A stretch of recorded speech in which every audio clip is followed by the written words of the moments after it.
एक गांव में एक किसान अपनी पत्नी के साथ रहता था। उनका एक छोटा सा खेत था जहां वे दिन भर परिश्रम किया करते थे।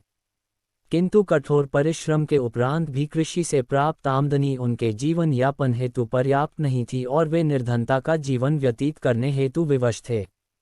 एक दिन किसान बाजार से कुछ मुर्गियां खरीद लाया। उसकी योजना मुर्गियों के अंडे विक्रय कर अतिरिक्त धन उपार्जन था। अपनी पत्नी के साथ मिलकर उसने घर के आंगन में एक छोटा सा दरबा निर्मित किया और मुर्गियों को उसमें रख दिया।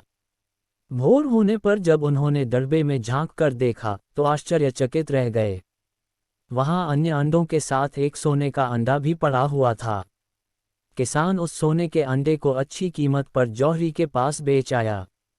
अगले दिन फिर उन्होंने दरबे में सोने का अंडा पाया। किसान और उसकी पत्नी समझ गए कि उनके द्वारा पाली जा रही मुर्गियों में से एक मुर्गी अद्भुत है। वह सोने का अंडा देती है। एक रात पहरेदारी कर वे सोने का अंडा देने वाली मुर्गी को पहचान गए। उसके बाद से वे उसका खास ख्याल रखने लगे।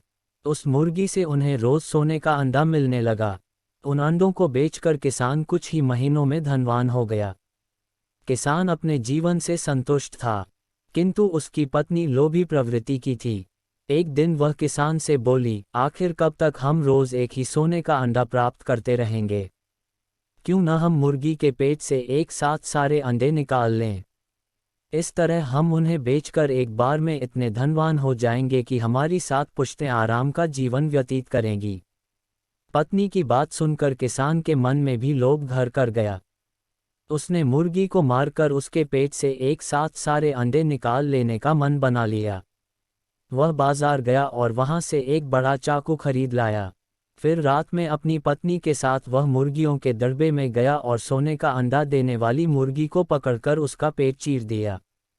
किंतु मुर्गी भीतर से सामान्य मुर्गियों की तरह ही थी। उसके पेट में सोने के अंडे नहीं थे। किसान और उसकी पत्नी अपनी गलती पर पछताने लगे। अधिक सोने के अंडों के लोभ में पड़कर वे रोज मिलने वाले एक सोने के अंडे से भी हाथ धो बैठे थे। सीख: लालच बुरी बला है।